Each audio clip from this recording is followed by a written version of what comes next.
Hello, my name is Brandi Hofer, your host and founder of Color Me Happy, a community podcast and book, all of which I started in my in-home studio whilst in the throes of motherhood. I am an artist, author, educator, and mother to 3 beautiful boys. We live and create together in our in-home studio that is tucked away in the quiet Canadian prairies. Our podcast and community was built to empower and inspire. We chat about everything from motherhood, the art world, business, and health in the most honest and authentic way. It's totally unedited and unfiltered. If you love what we do here, become a part of our free community, Color Me Happy. We have grown the community to support our members with features and interviews. Our link is in the notes. Thank you for being here. I sure do appreciate your time. Hello, welcome to Color Me Happy podcast. My name is Brandi Hofer, your host. Thank you so much for being here. If you will notice, tonight I am back in my studio because I have found I'm never here anymore at all with teaching muraling. I mean, it was a murally summer, so that totally makes sense, but I want to do murals, so it's just the kind of sacrifice that I've made to get out and work physically in the public and more openly that way. So I haven't had as much personal studio time, but I have cleaned it up and I'm jarring all the leftover mural paint. And I broke a jar today. So that was fun. It fell off the table. I was like, no, and it was my favorite color. It's like the face of the big mural I did. It's like called Cherished One or something. It was like Barbie pink, but a little bit darker. Oh, so I was really sad. But anyway, I'm storing all the paint in mason jars because it dries out in the 3 liters. 3 liters? Something like that. The big cans. And it like hurts my heart really hard when it does that. But I had a crazy fest in Saskatoon over the weekend, and it was so good. I honestly, if you're a creative and an artist and you're not doing murals, you're missing out. They have made such a difference to my whole practice.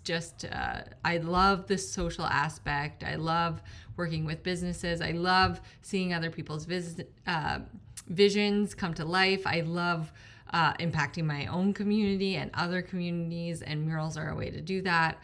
They're really powerful. And if you want to do murals and you think about that, you think about the energy, not like, oh, how am I going to do it? All the hard, frustrating stuff, which by the way, we teach in our mural class, or you can get our free bundle in the notes.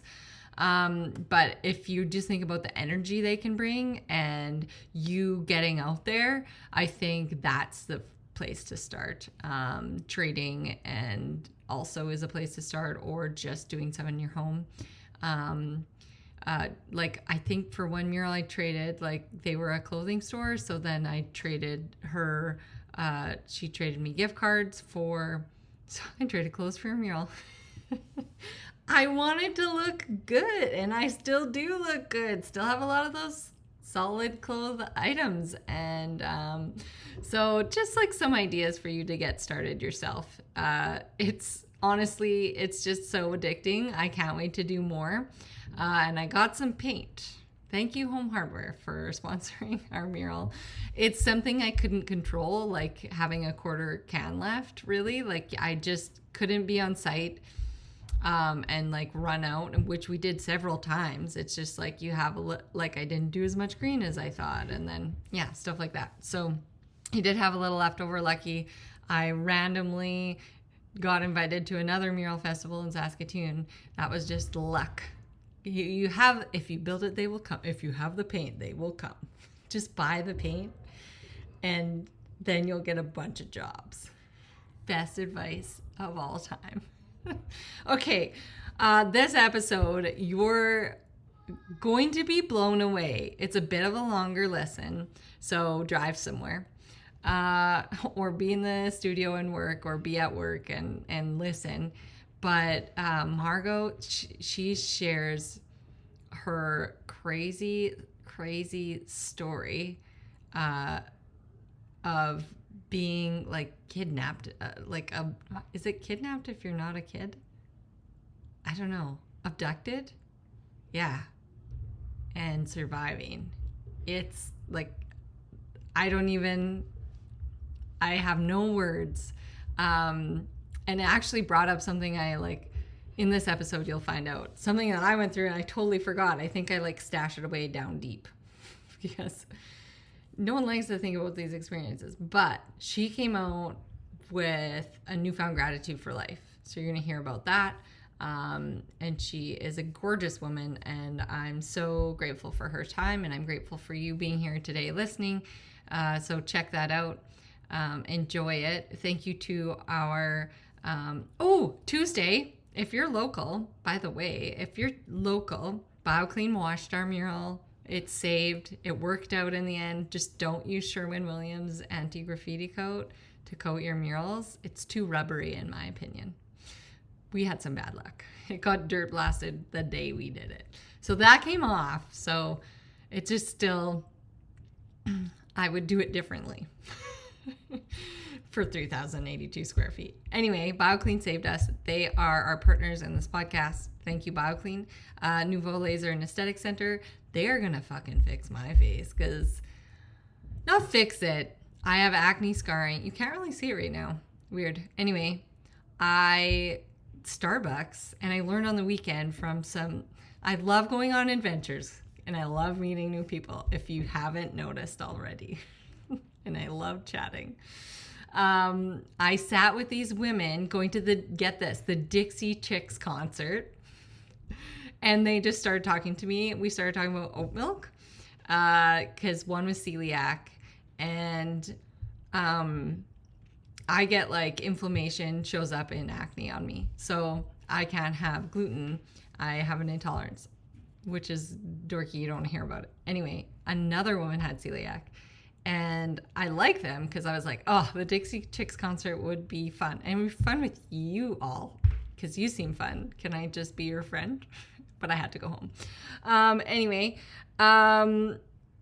They were like, oh, is that oat milk? And I was like, yeah, it better be. I've been drinking this all weekend at this fancy breakfast venue because they do real matcha. And if anyone knows and is local, I love matcha. I love me some matcha. And we got so many matcha deliveries to our mural. But anyway, they're like, no, you have to check because the Vancouver oat milk. Oh my gosh, I'm such a dork. I realize I'm talking about oat milk. Anyway, I have to finish the story now. They stopped processing gluten-free oats, so now all the oat milks in Second Cup and Starbucks 8 months ago are no longer gluten, Earthzone and all those, no longer gluten-free. I've been poisoning myself. There was a Starbucks built south of my town by my house kind of, and I was I became a Starbucks-er because iced matchas are just, there's something in it. I don't know, but it's addicting. So I have my own matcha now. Ugh. And it was a treat. It was a special treat. And I was very rashy, and I was wondering why. But anyway, Nouveau will help me. It's called the Pico, and it helps with acne scarring. So, and I love it. And so, but also they made me aware that I can't have certain things. They help you through on an initial consultation. Wow, that's the longest thank you sponsor. My sponsors are this cool though. My partners in this podcast and they're so great. And Oasis, I'm excited because we are doing our first workshop collaboration. So there'll be yoga, food, and then if you can see behind me, I'm starting to prep. Here you can kind of see them. I'm starting to prep with all my extra paint and primer. 30. No, I think it's 25 because it's our max number. Yeah, we have to max it. Max number of women because we maxed out our flower. It was a max amount of people at our flower sketching night. We are doing we're combining yoga and clean snacks and tea, like a cleansing with intuitive abstract circle panels and this gorgeous night of hanging, not night, it's the day, 12 till 2:30 on a Sunday, October 22nd. I'll let you know when tickets are up. Don't worry. And if you're super interested and keen on tuning in online, we might set that up. If we have people who are like, yeah, I'm so interested in that, just send me a message. I will set up it all for you. But if no one messages, I'm not going through that. So we'll start with like tuning into you with some yoga, like your gut intuition, trusting your intuition, connecting it all, connecting back. Oh, I love yoga and I love Oasis. It's the best. It's gotten me through some tough times, let me tell you. And then we're gonna drink the best tea, eat clean like rolls. If I haven't sold you on it, you're sold. Clean eating rolls, delicious rolls with fresh things in them, and like some bonding and some painting and a gorgeous, like, we need this as humans to like get back to ourselves. Anyway, it'll be up soon. I'll let you know, friends, probably next week for sure. Stay tuned on social. Stay tuned on social. So hope to see you all locals at the mural, to place your hand on it, choose love, and join hands in truth and reconciliation with us. I will let you get to this amazing freaking podcast. It's good. And for the first time in my life, when I moved here 6 years ago to Pittsburgh, I didn't really make a steady income. And that just freaked me out. I was thinking, because I valued myself, I think that my identity was a business person and always a creative and doing my art on the side. And then I thought, I am doing this. And it was just a little hard to realize how much work there is, and that it doesn't come right away and you have to do other things. And anyway, it was, it's true. Like, it's not like, it's like the odd person can make a living off. Not saying that it doesn't happen. It does, but it's not the norm. I would say it's not the norm that people are just making a painting and they sell all their collection of their paintings, and they do that 3 times a year or once a year and they live off that. Like, I actually only know like 3 people personally, and I know a lot of artists. So it's like, and they have a team working for them, right? Yes. They work with galleries. They have a team of people doing marketing. Like, it's not just them just sitting there painting and it working. Like, you're so right. It's shocking. I saw yesterday, you know how people share their income, like how some artists share like the breakdown. And this one artist who's very popular on Instagram shared her breakdown.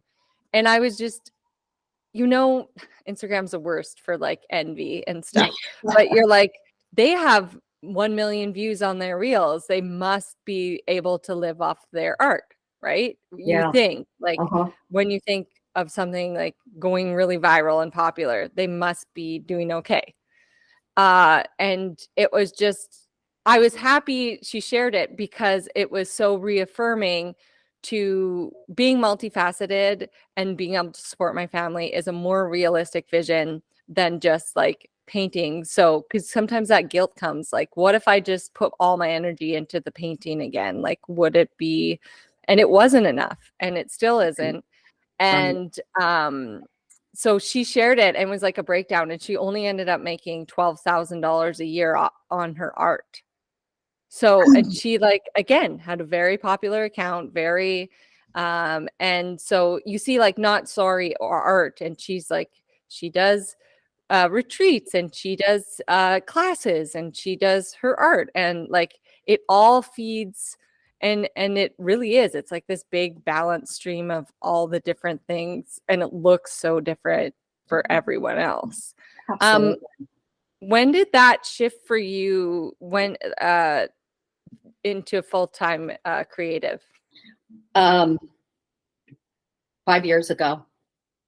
5 years ago, when we moved here to Pittsburgh, we were we were actually building a house in Nashville, and that was a lot of fun. We were working with an architect. We had bought a piece of land, went through the whole process, and the architect kind of went MIA. He was really tough to deal with, and he ended up moving. His wife was in the horse business, and it was like the universe said, wow, this is perfect, because we didn't break ground on the house, but it was a wonderful thing to do. And I had an art studio in it. So it was always my dream. It started when when did it really start? I'll tell you the middle, then I'll go back. So the middle was, it started when my kids were really young, and I was in my early 30s, and I was in Nashville, and I took a watercolor class, and I started painting, and I loved it. And I kept saying, someday, this is what I'm going to do, someday, because I want to do this. So I started listening to artists, watching artists, collecting art from local artists in town. And my practice in business was very much creative too. Let's see, before I became a realtor, I was a faculty member at Belmont University for 15 years. So I designed courses. I was the director of hospitality management, which we have that in common a little bit, although I kind of got in it at a management level right after college. And I had so much fun. My lab, or my creative outlet, was bringing guest speakers in and bringing all the students out to field trips in businesses. And I got to work one-on-one, and then I wrote too. I had to publish. So my first article was a tier 1 double-blind journal. So it was juried, as we would say in the art world. And it was a very prestigious, it was the Cornell Quarterly. So, which is where I went to school. My dad was there. So I was, out of the 4 of us, I'm the oldest. I'm the only one that did go to Cornell, but I tried to tell people humbly that I had free education there. But Cornell also offered education in different universities and colleges. So my sisters did not go to Cornell. I transferred back and graduated undergraduate arts and sciences and finished my major, which was economics, in 2 years. And then I started just playing with fun courses, art history and women's artists. And so that was a lot of fun. I was in the International Living Center. And so I kind of reconnected with a lot of the travel interests that I had, which is why I went into the hotel and hospitality. So faculty for 15 years, very artistic. And then when I was a realtor for 13 years before I came here to Pittsburgh, my tagline, I was trying to figure out who I was, and I met with a marketing person, and it was blending the business and art of real estate. Because real estate is extremely, it's a creative field. You need to deal with people, help people find very personal spaces that they live in, and help people get their home ready for the market. And, that takes a lot of takes an art to actually declutter, stage, figure out how to make it emotionally something where it's going to get to from showing to a close. I would always tell people that I'd try to get to a close. So I was really good at it. And I wanted to leave because I wanted to just become a full-time professional artist. And I think if I had stayed in Nashville, where I was for 26 years, it would have been too hard, because everybody would call me and say, can you list my house? Can you come over? Can you show? Can you fix this mess we've made over the past 15 years? Right. So it was, we decided to do this adventure.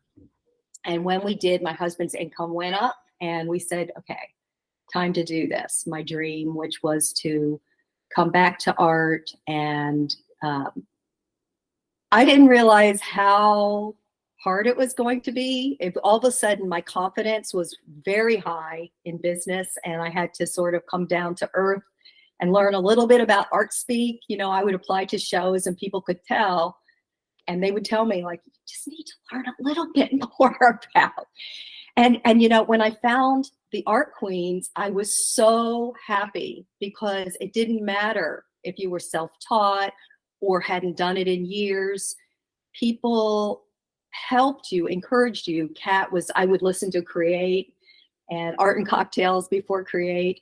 And I would write notes like, oh, Instagram, what do I do here? And it was just so good because I was in a little studio group and everybody would sort of look at your work and they wouldn't say anything. And then they just, I don't know, it was just too much competition. I felt like it was just really weird. And so I did have imposter syndrome pretty bad, which was okay because it's a catalyst to growth. And I ended up hiring a person who is represented by a gallery that I have a connection with here in Pittsburgh. And she started coaching me mostly with creativity. And also just to help me understand that I could be whoever I wanted to be each day. Because I was struggling. Am I an abstract expressionist? What am I? She goes, you're a painter. Because at that time, that's what I was doing. And she says, you can do whatever you want, which is why my art during the pandemic took a real interesting spiral into very strange art. I don't know if we knew each other then, but I started doing this Fresh Light series, and it was white gessoed canvas with like a pale pink pour. And then I would look at it every day and say, I really love that. And I so I submitted that, and actually was in the new member Associated Artists of Pittsburgh show. I became sort of true more to my nature. I started figuring out, who am I? How do I become vulnerable? And really started dwelling into what drives me a lot, which is how to cope with whatever gets thrown to you in life and get the rest in the darkness, but the dim light of the morning and into the light, and then I did a series called Dark to Light, which is I decided just to go bold. Why not? I'd never been bold. I would always kind of like, who do you want me to be? I'll be that person. I was very good at fitting in and just pretending, wearing the mask. And I thought, I'm too old for that. I'm done. I'm in my 60s now, and it's great. My kids are, the age that a lot of you all are. And so I feel very connected. I love watching you and others raise their young children, or even the ones without children. I just, have fond memories, and it doesn't even matter anymore what the age is. It's just no, it doesn't matter your age, your training, anything like that. And I think it takes a level of exploration. Absolutely. And you're right, vulnerability to figure out who you are, not just as an artist or creative, but who you are as a person. And I feel like art can help you process all of that. Right. Like, really, when you strip it all away, that's what we're doing. Absolutely. Yeah. We're just, putting it out there, all of our energy and our feelings. And that's why I was really drawn to abstraction, because I started collecting a lot of abstract work, and I saw a lot in the homes that I showed. And Nashville's a pretty new art scene. Pittsburgh's a little more traditional, and a little bit of rebellion. My mom is an artist, and she did oils, figurative, still life. And I do I do more water-based, so watercolor, acrylic, abstract versus objective. And so since I came into it later, in the beginning I did more landscapes, and I really struggled with abstraction because I had a hard time letting it go. I thought, oh, this is what I want. I had this vision and I just couldn't. And then finally, when I just said, it doesn't matter anymore, I'm just going to do my art. And I made a series of 24 works on paper. I have 8 more in our hallway that we love. And oh, wow. We sell it, but I sold all the rest. And it was just a memory series. I've lived in Italy a lot. And so I just went crazy, with my marks. And I got over the imposter syndrome and said, it doesn't matter what people think. And, we kind of always go up and down, as you take on new challenges. Like if I'm going to do your course, I got a little projector. I really want to do some equine. Oh, which one? I'm going to do your portrait. Oh, you don't need a projector for my portrait course. Oh, okay. Yeah. Oh, is that for the Bonus. murals? Yeah, I recommend projector for any large scale mural if you're doing text or portraiture. If you're doing abstract things and you're just throwing it up there, you don't need a projector at all. Okay. I thought that was on the list. And so I found one for an iPhone. Anyway, I know I'll do something. I better check. I don't know. Like only a projector if you're working on blowing it up. Okay. Yeah, we do like a transfer thing in the portrait class, and it's really nice because you don't have to know how to draw a face, which is the hardest part. Okay. Right. So when I was younger, I did a lot of photography, and I have a ton of photo albums because it was before digital. Oh, perfect. For all my kids, a photo album here. We have a whole wall of them. And when I started as a, trying to really dive into the art, I just was struggling with my vision. And so I ended up doing a lot of things like image transfers and photography. Yeah. I had fun with it. And then I let go, and it's been a journey. Everybody uses that word all the time, but it's been, a day-to-day growing experience since then. And, I just don't really know exactly where it's going to go, but I'm having fun. So I love that. I saw something today too. It was someone famous, a famous singer around the same time as like Buffy St. Marie back in the day in New York, but one of that group. And she's like, I've been so many different women in my life. And I think we all do, put on different masks at different stages of our life. She's like, I was a daughter, then I was a mother, then I was a musician, then I was this and that, and now she was 85 and she was like she worked out at like a parks and rec, like a camp. Just like now she's 101, which is so neat. But we wear so many different hats and in our lifetimes, and that's okay. And going back to what you said, and I use this quote in my book, and Gertrude Stein says this. She says, the subject matter of art is life as it actually is, but the function of art is to make life better. Absolutely. Yeah. It's sort of like my mom never sold anything, and when I got into it, and at one point I thought I wanted to even be an art dealer, but then it's too much fun just making work, and I that's a lot of work to be an art dealer. I started seeing that, and I thought, you know what, I'm not in my 30s building my career. I just want to do what I love to do. But so what was I talking about? Shoot, I kind of got off there. But you're at a stage in your life where you're confident and in your abilities enough that it's almost hard to choose what you want to do. I know. Oh, I know where I was going. Sorry. I just kind of jumbled. I get like that sometimes. So my mom never sold anything. And so when I got into it, I went, I am going to be a selling artist. And why? Not really to make the money, but to share my art with the world. That was so important to me. And, I'm in a group also called the High Vibe Badass Tribe with Jessica Hughes. And she keeps reminding us that selling is service. And I do think that's really, really important to me. I mean, service makes me feel better. So interesting that I'm in the sculpture area now. I love your new work. Yeah, thank you. That was my dream when I started working with my creative coach. She just said, if you could do anything now, what would you want to do? And I went sculpture. And I didn't know the path, and I was very content making paintings. And I loved it. But that was just this dream that I identified. So when I was 12, I went to an Italian school in Rome. My dad did a sabbatical. And my parents didn't even prepare us. They just threw us into a Montessori Italian-speaking school. And they said, you'll learn the language. My parents were kind of crazy. I had a funny, life growing up.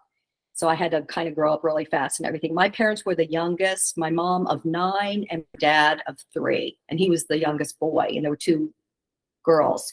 So they were sort of, I don't know, it was kind of a wild, like we had to fend for ourselves, and anyway, so They loved adventures. We went to Sweden first for a summer, and then we ended up in Italy, and I had to learn the language. And it was the most painful for me because I was 12, and then my sister was 10, the other one 8. It was the hardest, but what I did and what I loved the most is I started just diving into my artwork. And they had a lot of ceramics there, and that was fun. And because I couldn't talk, so at least I could make art. So that was kind of the start. And my mom would always tell me, you're an artist, you're an artist. She could just sort of see the way I approach things. And she would do that with everything, though. You're an artist. So I'm not going to tell her about this podcast. So I can talk more freely, maybe.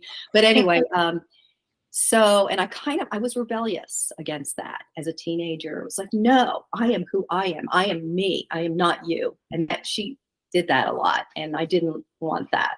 I wanted to be me and not told. So one word of wisdom as a mom, let them decide and listen to them really hard, even when it's not so good. And those should words are not, you should do, didn't work for me. I just became very rebellious, and I needed to like be who I was. So yeah. I'm going to do the opposite of what you're suggesting, actually. Yeah, that's funny. Which is hard because you just want them to do well, right? Yeah. Like my gosh. That's it. And those are the hardest years because you just have to sit back and watch them fail. I was thinking about that on my run this morning. I was like, that is going to be so hard. That was my problem. Yeah. I did not want, I'd see them. Like my mom didn't even know what we were doing. She was like, we were doing things and we always hit it. We were very clever. I saw what they were doing and I'm like, no, you can't do that. And I could not control it. And when I finally figured it out, that it wasn't about me, it was them, it was their learning, I would have to figure out the pain. I still struggle with that. I still struggle when people I love are in pain. That's something I have to work at really hard, to detach with love. And, but it took me a lot of growing up to get over that and realize I had that problem. And that's why art has been so good. I could take these painful things in life and feelings and create some beauty out of that and express myself that way. And I'm reading a book right now called Bittersweet. Have you heard of it? No. Susan Cain. Oh, you will love it. But I really like listening to the Audible. I bought the book and I'm listening to, here it is right here. But how sorrow and longing make us whole. So, think about songs that you like or movies. Some of it is just bitter, but then it's sweet, So that's life. If we get to the beauty by going through some painful experiences, Mm-hmm.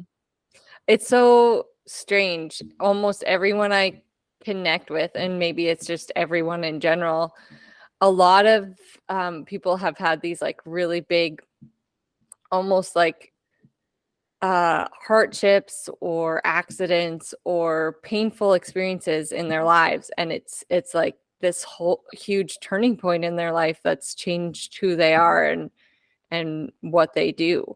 Yeah. And I just keep having these conversations. I was like, is this a theme of my podcast or like what's happening? Just like really crazy stories. And it's true. Like, it just makes those experiences make you see clearer. Mm-hmm. Mm-hmm.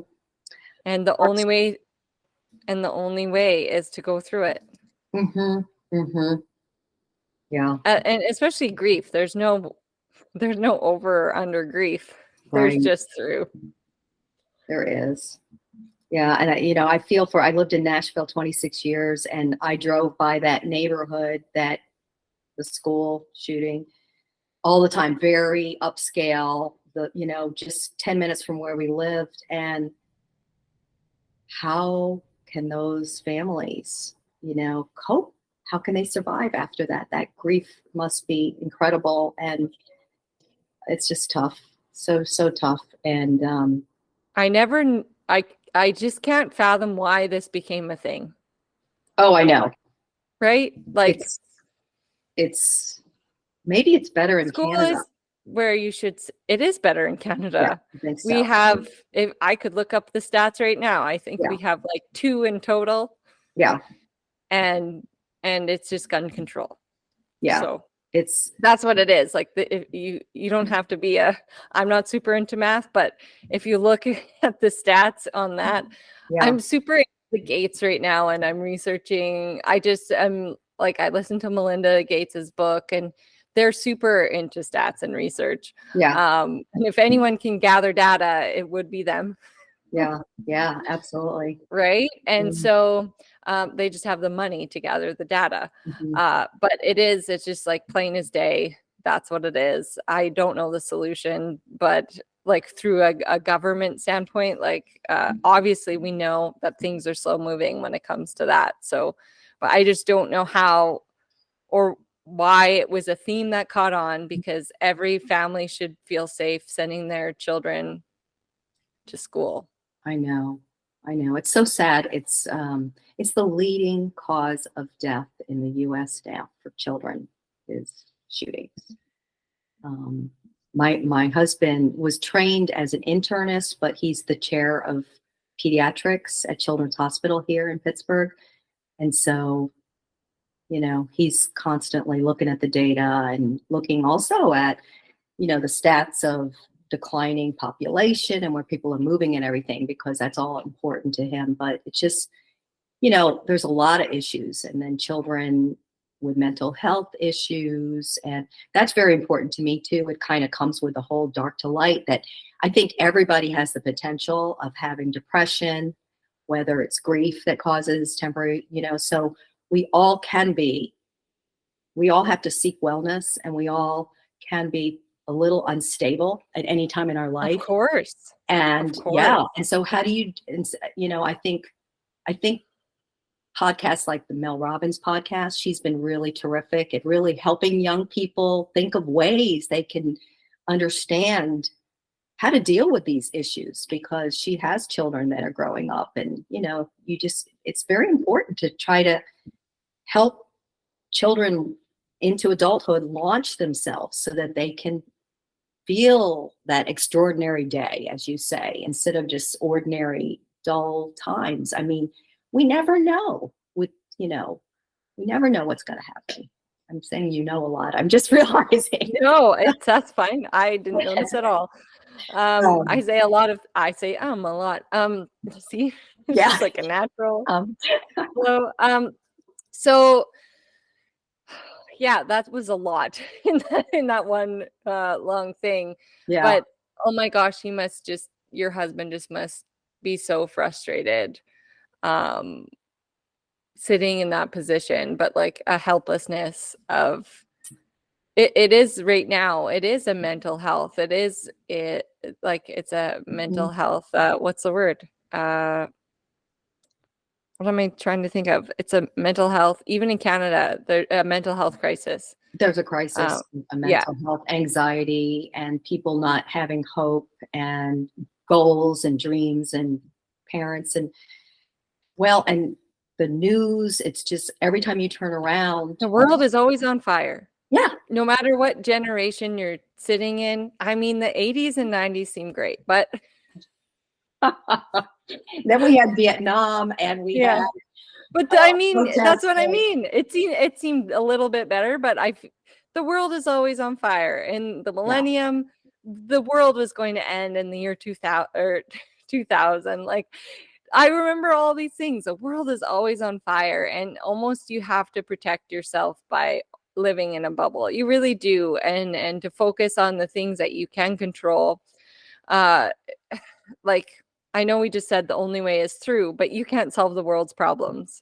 Really, you can do your best to inspire through example, but the only way you can inspire through example is to have that, to take care of yourself first. So you have that capability of connection, and you have that ability to help others, and you have to be at your best self in order to share those things with other people. And I'm finding working, like, this is my first year working with young people. I volunteered a little, not a ton, But I just did evaluations, not really, like very casual evaluations, which meant I brought suckers and I just talked to each one of them individually. I was like, Mm, grab a pup, and they grab their little sucker and we chat over like what's going well, how's their life going, what right, are like what's going on with you, how do you like Art Academy, is there anything else you'd like to learn? And the top thing they say is just like, I love this, it's such a break and I get to do whatever I want and we get to learn all sorts of different things. Like when I ask them if there's anything that we haven't covered, they're like, I like trying all the stuff that we're trying. I'm right. really happy. Like, and we went for a walk every day for 3 days in a row. For the third day, they were like, we're walking again. But it's That's like, I'm good. like, it's 7 minutes. It's a 7-minute loop around the school. But I'm just trying to show them, I'm like, how much they just light up after that walk Yeah. because they're at the age where they don't have outdoor recess anymore. So they're Mm, inside all the time. And I'm like, this is making space because every day we show up and we make space because that's right. where our creativity lies in those like Yeah. down times. That's when you Yeah. solve your problems. That's when you envision your, future. That's when you see these things Mhm, with more clarity, is like silencing, and they don't have those moments of silence anymore. mhm. And I know this because I asked them. I was at one of the volunteer gigs. I was like, tonight when you go hang out in your room and listen to music, and they looked at me like, you're so old. We're What are not you doing talking that about? anymore. We're looking at our phones. They were just like blank faced. I was like, what do Mm, you do at night in your rooms? Not that was a non creepy question. It was just like, what do you do to hang out? Right. Like, yeah. and they're like, we watch videos. And I was like, oh my gosh, that is just, Yeah. I felt very like the old man, like when we were, but it's true. Like, at least when we were just listening to music, like I was painting and sketching and writing Yeah. or just laying there listening to Jewel, feeling sorry for myself, Yeah. Oh my gosh. I think my boys, the video games, the boys got really into Oh my video games. It started with mine. So, and, trying to get them away from it and quiet. They're good now. They really understand. Like my oldest is a musician and he did that for a while. And I remember having a conversation with him and I said, that's great. He was a geology major, but you got to figure out how to make it work. I'm not paying for your art career. And he was mad at me. He was like, you're not supporting me. No, I'm not gonna be your grantor. You have to figure it out. So he still I dabbles don't in it, think but you he's should marketing. fund I Hmm? don't think you should fund, like, I am saving money for my kids to do something, but Yeah, it's not necessarily, I'm definitely not paying for them to fuck around at a degree that they probably won't care about, right. Or because pay their I rent just don't when think they're grown. or pay their rent. Yeah, Like, I worked my ass off. I yeah, did not come from money at all. yeah, Like, my mom, and I've shared this lots, and I'm sure you've heard it, made $23,000 a year yeah, working at 6 a.m. Like, yeah. she was a single parent. Like, I had like two outfits in high school.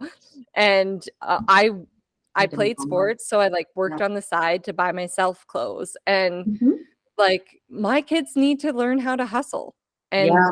they can't learn that if you're so right in doing that. You obviously have the money that you could help them, but Mhm. I don't think that's going to help them.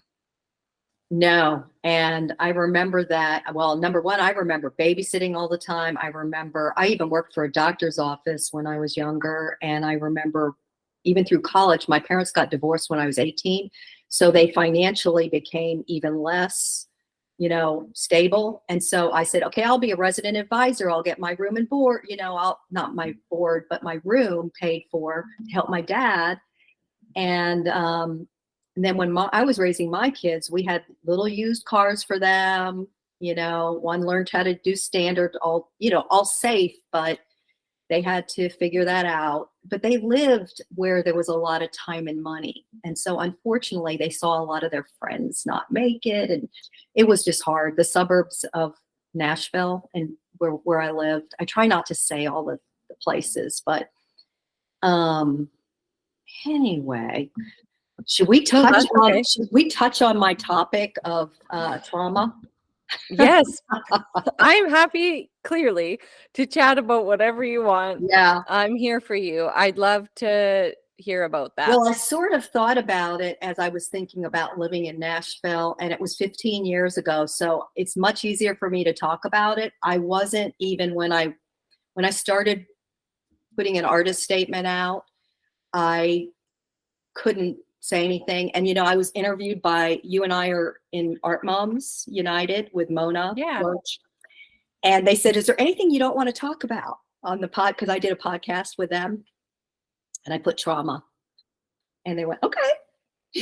And then all of a sudden, right before Mona and I were talking, and I blurted out my story. She says, if you ever want to do that. So I did share it. I'm not going to go into it in detail like I did, but afterwards, if you want to put in the notes to refer to Sarah Glupker's episode of I Like Art, I really went into the detail. But I want to share it because it's about, it's a story about surviving, and it's a story about how I used compassion and creativity to get out of something that happened to me that really could happen to other people. And if I don't share it, I feel that if I feel like I'm not doing humanity a service. So I'm finally ready to. And I don't know if you watched it yet, the episode with Sarah, but I was kidnapped in a car, and very unexpected. It was it was actually March 26, 2008. And I had finished doing a tennis match. Actually, I was on a competitive tennis team, and I was at a facility, and I was ready to call in a counter offer on my real estate. So I was going from one transition, which was feeling good, and actually it was a horrible match. It was a bad day. It was a very bad day in my life, but it was good because I survived it. This person knocked on my car door and said, you dropped a piece of paper. And I opened the door, and he was on me and on top of me with a knife in between us, and said, get the hell over, move the fuck over. Just, we're going for a ride, anyway. So, I guess it was 11 in the morning, and it was this beautiful spring, March 26th day in Nashville. And, I didn't expect it. There were cameras there, and it was a mental open public space. Yeah. So he was not totally there, because anybody that's totally there would have noticed there's cameras. And it was this beautiful sunny day, 11 o'clock. Really? I felt very safe in this community that I was in. So anyway, I did go for a 3-hour ride, and I kept my calm through it and listened to him. Never put my seatbelt on, was kind of like this, and he was right here. So he pushed me over and started driving. And I'm not going to go into the whole story. It's pretty complicated, but you can listen to it if you're interested, or if you've had anything like this. It's sort of triggering, but yeah. No, I was followed once. Ooh. It's not the same, but yeah. It wasn't it also wasn't easy. Yeah. No. It's I mean, I was shocked. I never heard myself breathe so hard, and a man on top of me breathed so hard. We were both like, it was panic mode. And I am just like, and he goes, are you going to settle down? And then he even asked me if I'd had a gun, would you have cooperated faster?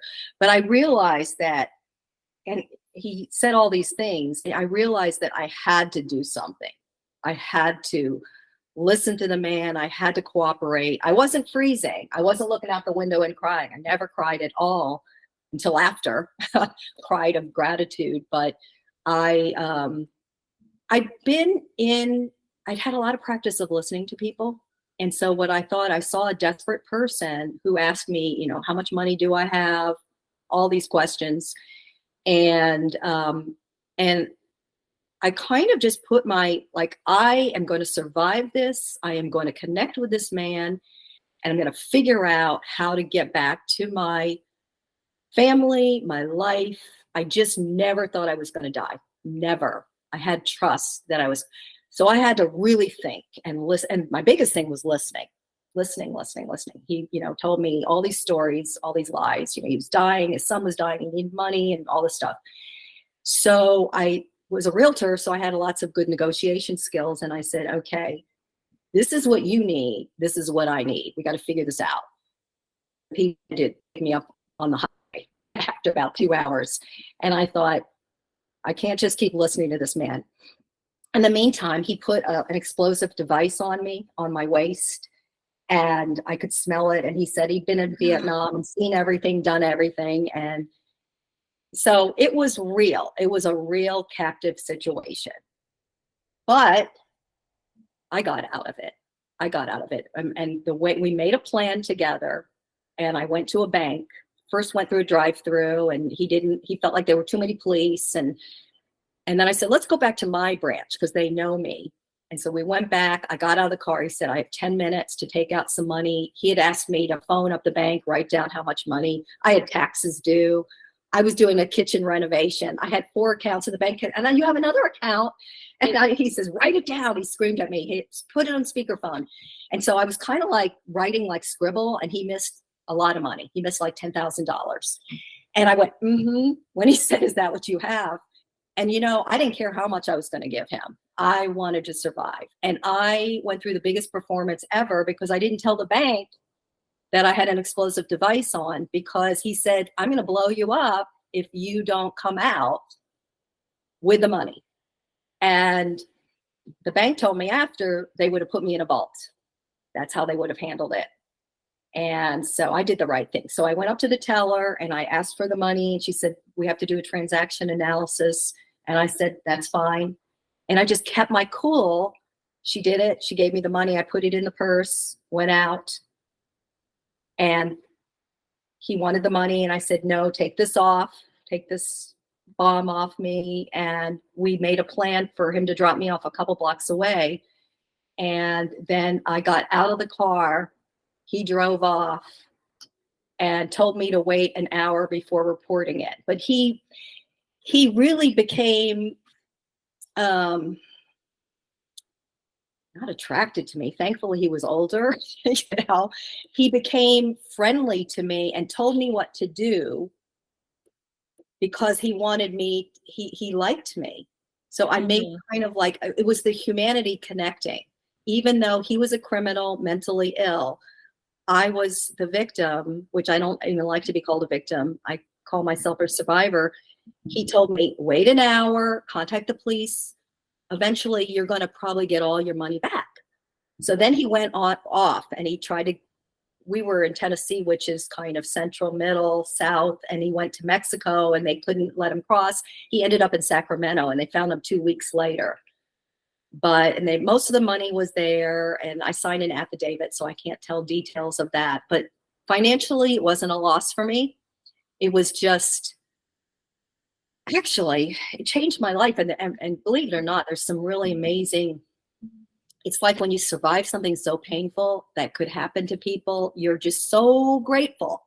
I was back in the office the next day, even though I worked from home, just feeling so grateful and helping people that were my neediest real estate clients ever in my life. And they didn't care that it happened. They were just so glad I survived. It was, you know, and I felt so good just to be back with group, you know, my work group, and that I was doing something. And but it changed me, Brandi, changed me. It just, I just thought, I have this life. I have this day. I am so thankful. I was a mess for that year because they found him. They bring the criminal back to the county jail. And so I didn't want to see him ever. And then I had to testify. And he was, of course, they found probable cause. And everybody said, don't worry, we'll just ask you questions. And the questions they asked me, and you couldn't have notes, was, and you can continue and go on, because the judge was so stunned at the story. And so I felt, when I was driving down there with my husband and a really close friend of mine, I just didn't know how I was going to do it, but I did it, and I had to see him. And he hardly remembered some of the stuff, but I am so fortunate that I didn't get assaulted. I didn't, I didn't even get cut by the knife. And it was just more the trauma of once in a while, I'm very aware when I get into the car, like noises. So part of why I want to tell this story, and it is, and I'm looking at the time, I'm like, okay. You're fine. Okay. So part of the reason that it's very important for me to tell this story is that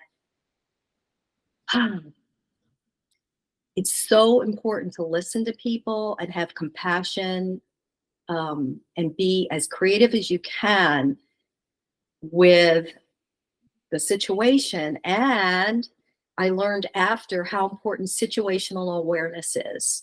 So the whole idea of looking at our phone as we're walking along, getting in the car with our kids in the car, or friends, or anything, someone can come up, throw themselves into the car, take off with your keys and everything else in it. And I think it's so important for people to realize that this is a big distraction. We all know texting and driving. Well, texting and not being aware of our surroundings could be devastating to anyone, family, and so I have taken 2 classes since. I did one about a year or 2 after, which was called Women's Self-Defense Awareness. And I learned a little bit. The biggest thing I learned is, and also from the police, whenever you go anywhere, this is what the police do. They're always looking around. They're always listening. They're totally, their senses are aware. Be careful, because there could be danger, and use your instinct. Use your instinct through it. Don't give up on, and that's the way I paint too, very instinctive, use your intuition, use your instinct, and be aware. It's so important. Be careful. So that message is, if anybody hears this and have, you can tell me about your experience, but if you have anything that you've gone through and you want to reach out, I'm here to listen. One thing I've learned is I will never really, really give advice. I'll give suggestions, but people never know what you're going through. And so I will share my experience and hopefully offer people strength. But, how many stories have there been out on kidnapping and potentially kidnapping? I've never heard of anyone being kidnapped. However, I feel like I live in a very small place in Canada. So Yes. That's more there's just more people per capita in the States. Yeah. And so did you hear of the Memphis one recently? The woman that was jogging at 4:30 in the morning, mother of 2 children. So she was jogging by herself. A van came up. They have video. They put her into the van. 4 minutes later, the van takes off. Guess what? She didn't survive. She did not survive. Those are the kind of things that trigger me, because there's fight, there's flight. People say freeze, but there's also use your head. Use your head and don't give up, and take whatever universe, higher power, God, whatever you have with you, and find the humanity with that person, because that's how people can escape that, And I'm not saying it happens to very many people. I'm not comparing this to Grey's Anatomy because it's false, but they take a lot of their ideas from real stories. Yes. And so if anyone's a fan of Grey's Anatomy, April Kepner, the character when the shooter went through the hospital, her first response when he had the gun, she said, "I'm April Kepner. My parents are farmers. I have a brother and sister. I am a human being right now that you're about to shoot. Like I have, you are a human." And I feel like in those moments they're so disconnected from their own humanity Yes. that is like, and then she says later, that's what I think she says, I don't know, later, that's what you do in that sort of situation. We never know. We never know what we're going to do. And you don't, those are things you don't want to think about. I have and I won't go into the detail, because I don't like, I'm sure it's draining for you to go into your story too. I have one instance where I was followed for like 40 minutes in my car, not where I live. I was doing an artist residency actually. Ooh. And was that in Canada? No, was that in Montreal? It wasn't. No. No. It was in Alberta. It was and it just like, and no one answered their phone, and I ended up calling 911, and then the police guided me back downtown, and then they just like swarmed his vehicle and stuff like that, and they just kept me on the phone the whole time. But after, like, for 3 or 4 years after that, I carried bear spray. Like, we don't have pepper spray. Yeah. So I carried bear spray with me wherever I went. Yeah. And then now I don't carry it anymore, but now like revisiting how I felt. But and I don't run early. Like, I don't ever run early, because that is always a fear. Like, people are like, exercise early, but I'm like, I like to be out when like the kids are walking to school. Yeah. You can see things. So much traffic. Sounds like you used your instinct really well there, and you had a phone. So years ago there were no handheld. I remember the bag phones in our car, and I had it because of safety for my kids, where the phone would sit in there and we go hello with the wire. So yeah, lucky it was a period of cell phones. Like, I had it was the first iPhone. It was way back then, and lucky it was charged. Lucky it was alive. Lucky it worked. Yeah, weren't the same. It's so hard, but to be aware is absolutely important. I took another course this past summer, and they used the example. They made us walk across the room, and we were looking at our cell phone, and someone could just push you over because you're so distracted. And I think if that's the one message, is just be aware of your surroundings, because situational awareness can save your life. And then using your instincts. Or if you're going to your car, like, I know you were in the day, but like at night, like, we'd always, as servers, like, walk out together. Yes. Or can you walk me to my car? Even though I worked at a Greek restaurant. I don't know how helpful Spiro would have been, who I was much taller than, but Spiro would walk us to our cars. Yeah, just a tiny old Greek man. But I mean, it's just, that's what you do. It's so important. And then of course, and it's just sad that this obviously happens to women much more than percentage wise. And then you just come out of these dramas and come out of these things. I really don't think about the car following one a lot, and I haven't thought about it until you started talking, when you're like, have you gone through it? And I just don't. I put it away. And maybe that's not, especially when we talked about going through things, but I didn't get hurt. And so it was just like, no one was physical. Like, I never saw his face. They're like, do you want to press charges? I was like, I never want to encounter this person again. I don't know what's happening. And all he said was he wanted to talk to me, and I don't know what that meant. And I just don't like, it could have gotten, if I had pulled over, like, I did not stop driving, and I did not go home. And and then I have just another instance in my life where I was sexually harassed for a few years, and I had that too.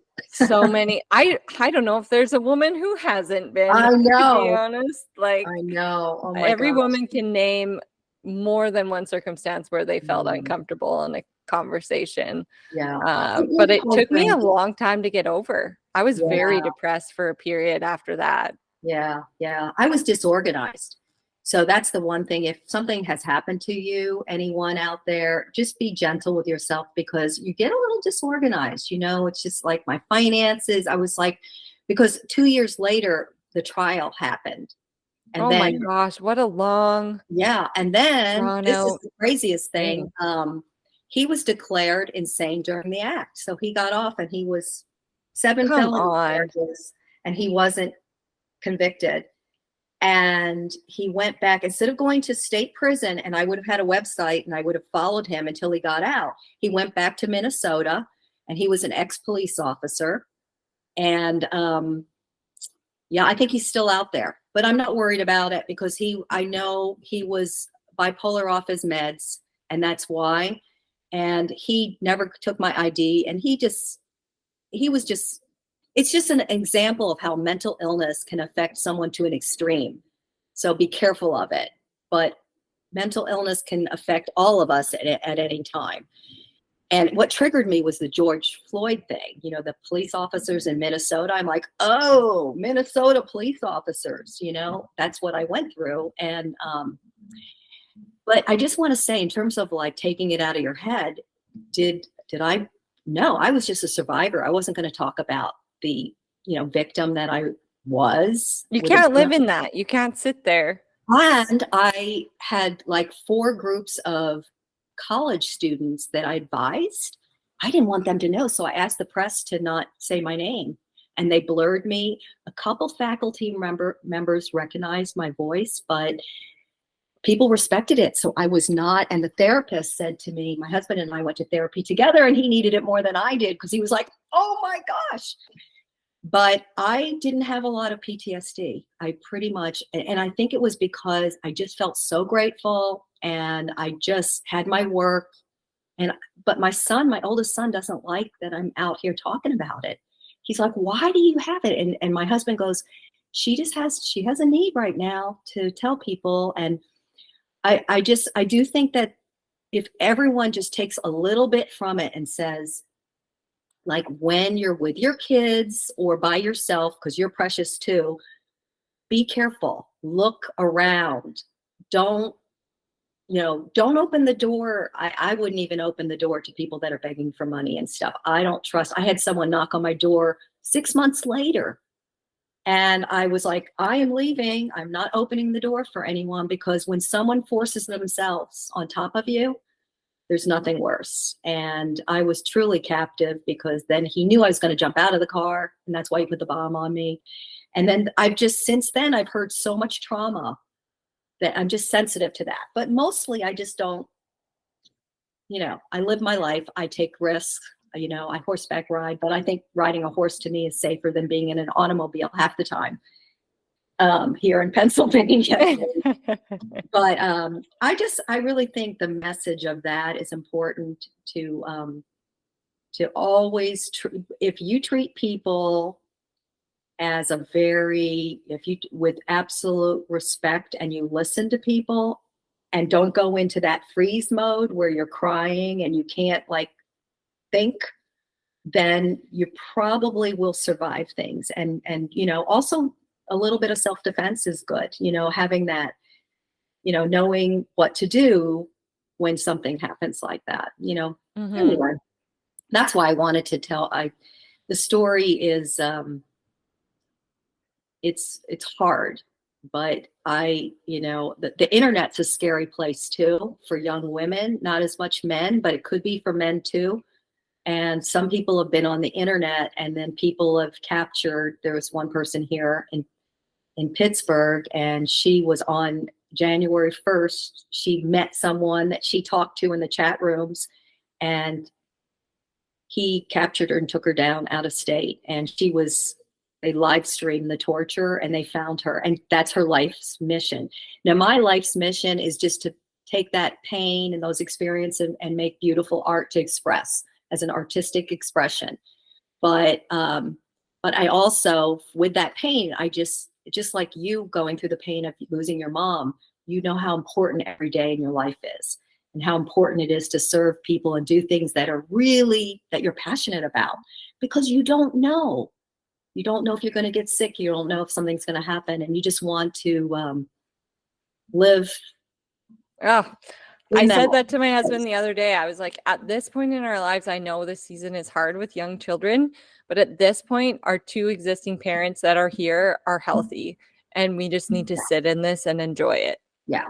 Yeah. Because, you know, they're not getting any younger. And people don't like when I talk about that, but it's so true. It's like, you know, we've got a decade or two at most, and so this is just like a honeymoon stage of our lives, really. And how old are your kids too? You're in a great stage. Yeah, 8, 6, and 3. That is the best. It's a lot of like left, right, but it's so it's a lovely stage. Yeah, they're still super sweet and curious, and like they still love me the most. So that's great. It is such a good stage. And I know we talked about some heavy things, but there is always that balance of light and dark in life. So it just makes you appreciate those light moments all the more. And thank you for being vulnerable and sharing that. And it is important to share these things because you can help someone else, but only when you're ready. Yeah. Right. I mean, and a lot of people, look how long it took me, 15 years before I didn't want to be defined by that. And I think learning how to be an artist has taught me vulnerability, just being who I am and being comfortable with who I am, and also knowing I can do different things. And some people might not like it. Like, I don't like all the art I see, but I am doing what's in my heart. I'm using my senses. I'm using, everything that I value. And I'm just so, the other thing about like getting a little bit, I like to say living, not aging. Everybody's into the like aging gracefully. Well, that's okay. I'm just living. I'm living. I'm so happy I'm living. And as you get back to the things you loved as a child, and this little dancer series, I actually have 3 of them up here. They're hard to see, but right here. Oh, they're I thought they were so much bigger. They're not. You have to look at the size. 4.5 inches by 1.5. I thought they were like this big. No, because when you do flame working, you're like, you have to, it's like 2 hours of concentration. But I have 2 dancer series. Well, I haven't concluded them yet, but they're hot chop pieces of glass and they're bigger. They're okay, maybe that's the one I saw. Okay, so I saw these with PXP, the smaller ones. Yes. Okay, and then the ones you have on Instagram are bigger. Because I was like, I swear I saw you working with your you saw me working with some bigger ones too. And then I have big stone glass things. Yeah, I have them that they're like 14 by, so I have a lot of different things. I love it. Yeah. I think the important thing is just keep finding what you love, whether it was as a child and you lost it and go back to it, or things that are exciting. And like the thing that I like to cling to, and I use this to kind of not give advice, but help my kids as they get older, is when things are uncertain, like you don't know if you're going to get that job, or you don't know about, you're now dating because you and your girlfriend split. Try to be creative in some way, and get curious. So research, that's curiosity, read, create, because it makes you feel good. It's like a happy hour, It's self-discovery. Yeah. It's always a safe place. That's why we started our programming. Yeah. I'll just tell a short story. The woman I work with at the school system, she told me a very sad story of a student that she was helping, and she ended it. I can't tell the story, but she ended it with, I can't help but think if there was this type of programming that like school was his safe space. Mm, And if there was this type of programming, that his life wouldn't have turned out differently. So essentially, she said, I want you to show up and just do what you do, which is no person, no creative gets a job where they're like, we don't care, right. just show up and we trust you. Like that doesn't happen. Yeah. So they put a lot of trust in me, and creating this safe space. Like I don't have my art therapy. I'm just going with instinct and experience. And sometimes those years of experience means more than a piece of paper on a wall. And I think you have a lot of wisdom for your age, girl. I see proof every day. Yeah, You're do. proof. You do. You're proof. Yeah. You know, I'm constantly surrounded by these survivors and amazing people who, again, I don't know if like it's a trap. Somehow we've all come across one another, and it's so strange, but it's also just reassuring, and that we can come out of these things and being these extraordinary people, and seeing our everyday ordinary is extraordinary. Yes. Yeah. Just let me just throw in a little, but and your book yeah. is filled with bittersweet. I think your book is, and it's like you laugh at it, but then you're like, why am I laughing? This is painful.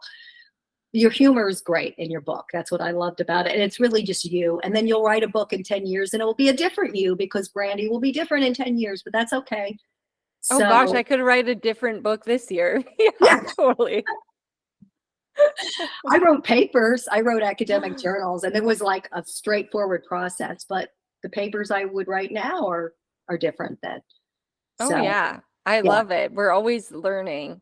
It was so good to finally sit down and chat with you. Yeah. Thank you so much. Where can everyone find your creations and to check you out?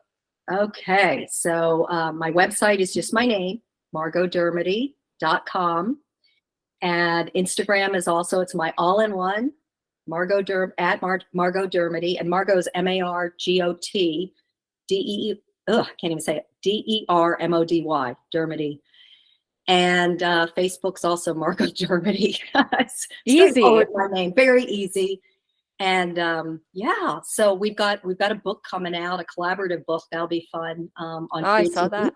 Yeah, good for you. So back on PXP, and I'm very excited to partner with Alicia on that. And then I've got, you know what, when you stop caring about the outcome and just go for things, you can do anything. So if you just say, I'm going to decide just to give it a try, give it a try. And, you ask questions along the way, or what lessons why didn't it happen? Why, what do I need to do to get there? But if you keep trying, good things happen. And if you don't worry about all the stuff, life is a lot more enjoyable. So that's how I try to live my life today. Just doing the next right thing, letting it go, connecting with people. My word this year is love. And so that just kind of brings it all in. And I'm trying to, I have to work on it. Acts of kindness with my husband when he gets kind of in a mood. I have to work. Is that loving? Or should I? Oh my gosh, I have one of those too. Yeah. We're constantly working, and that's just the way it is. That's how life is. No one's perfect all of the time. Hey, so I have one final question, sponsored by Red Bicycle Communications. Can you describe your ideal perfect day? And it can be anything, anywhere. It can even not be like realistic. Okay. Yeah. So I don't know if you know, but I was director of sales of a Caribbean resort in Barbados. So I'm going there for my birthday this year. I like to go to beautiful places.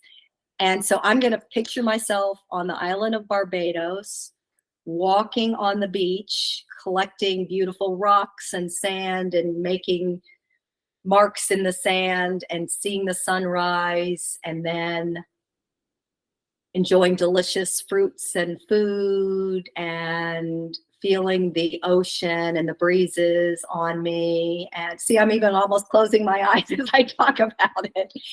Keeping in the shade because I don't want to get too sunburned, because that's not good.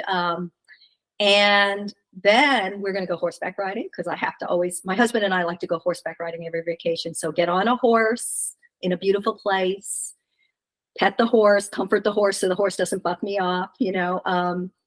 And I'm a very intuitive rider, and I have good skills for that too. So that's good. And then, listening to beautiful music, listening to the birds, being out in nature. That's what I love about those islands, and ending it with just the sunset. I love sunrises and sunsets. A lot of my art is, if it's not literally that, it's abstract about concealing a sunrise or something sunset, you know. And then just sleeping, going to sleep early and resting and having some nice books and articles to read and not worrying about things. So that's my ideal day. Sorry. I mean, at home it would be different, but No, that's beautiful. You get to teleport. Someone's like, I'm going to teleport here and then there. And then I was like, I would be teleporting for different places for food, for sure. okay. I love food too. There's nothing better than delicious food. So Oh, it's like why I travel, basically. yes. And my husband's the same way. Totally. In fact, we're going to some sort of food thing tonight. So Oh, cool. but, yeah, well, it's so good to connect with you. I've been really looking forward to it. We've been connecting via text and DMs and just listening to each other. And I will follow your kids, and you can follow my adult kids who are they're amazing. I love them. And thank you. Thank you so much. We didn't really have a formal introduction, but I know. Oh, I do it after because I always screw it up. Yeah. I get nervous saying people's names, especially because like most of the time I've never heard, like I've just seen the spelling of someone's name. So I've never heard their name out loud. And so the perfectionist in me doesn't want to like start out and they'll be like, well, actually so I just wait and then I do it afterward. And I like to make the introduction and talk, like go off the conversation that we had. So the listener kind of knows what they're coming into, and it's fun. I like doing the intros. I have to tell you, this is the first podcast that I didn't overly prepare. I had stuff. I was like, I should send her the story. I'm like, nah, she can just fight. Let's see how it goes. And I didn't really get nervous for it. I mean, a little bit of, you know, that, but I would have liked to walk before, but I walked around my house. So it's like, okay, I'm just gonna have to, it's raining. I'll just walk around my house. But it's my fourth podcast, and I think it is getting easier to it does. Yeah. So, it does. It's just like sitting down for tea with a friend. And the reason I didn't listen to you and Sarah's is because I want to be learning everything for the very first time with the listener. Okay. Because I don't think I would respond the same if I knew that story about you. Yes. Yes. Right. It would have been premeditated. Mm-hmm. And I like to arrive at a conversation authentic. Yeah. Well, that's good. That's good. Yeah. You have to get tortured. Good. I don't know. Oh my goodness. Well, thank you so much. And I can't wait to meet you in person. I know we will. Somehow. Yeah, you in New York. I have a lot of friends in New York. I saw you in New York meeting Kat and Alicia, and I'm like, oh, I want to be there. We'll meet somewhere warmer, maybe. Oh yeah, we can do that. We can do that. Thank you. I know the Queens is a powerful group. Definitely. Like even Lindsay Daphne. See, this is how I get uncomfortable saying names. She's messaging right now. She's from Canada, and they went through a trauma, and they during the pandemic moved their whole family from Canada to Belize, and they had two like high-paying jobs.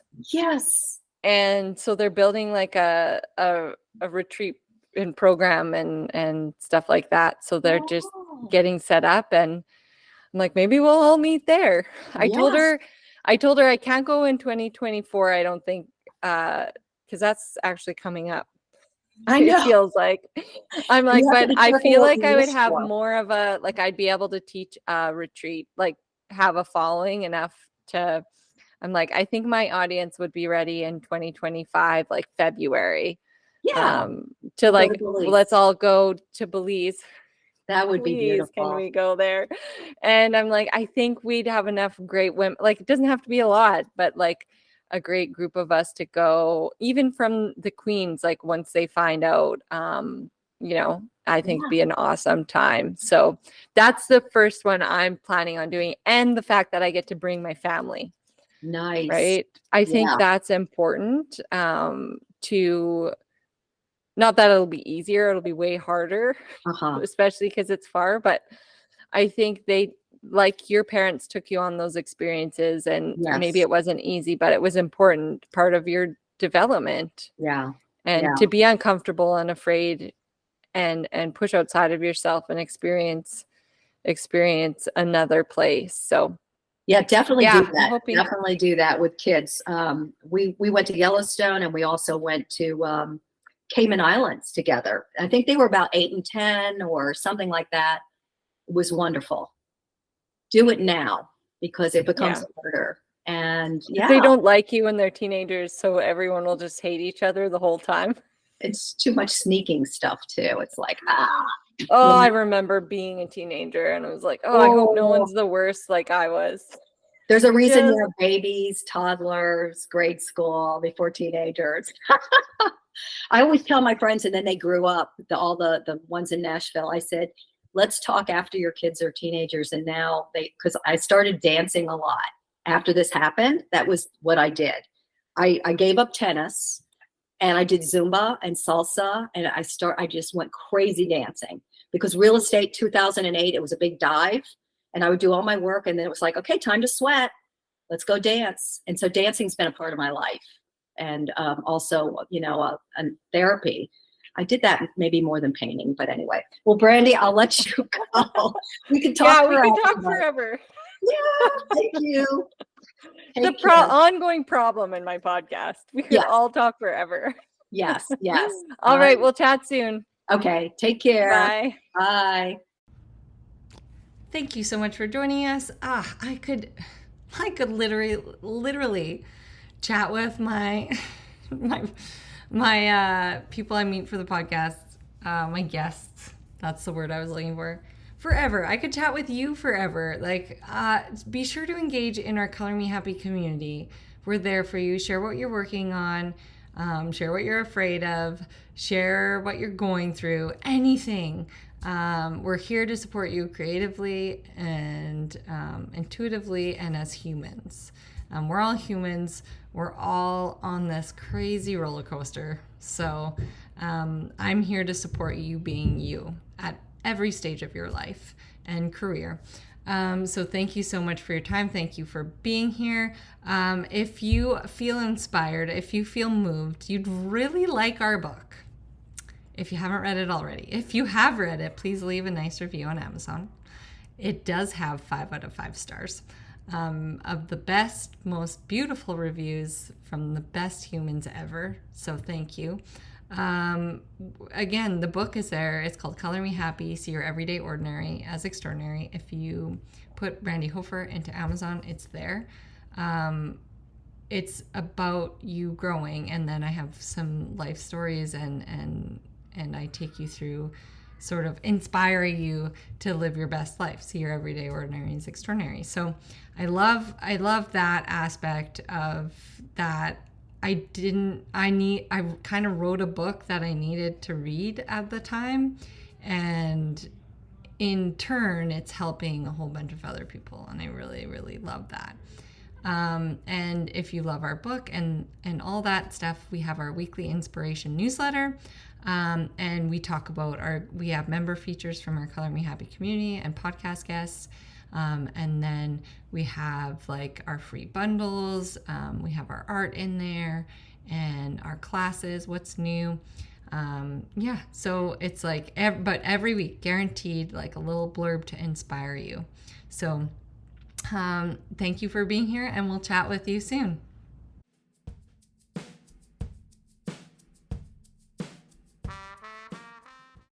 If you're looking for some time for yourself to relax, release, and unwind, Oasis has the perfect space for you.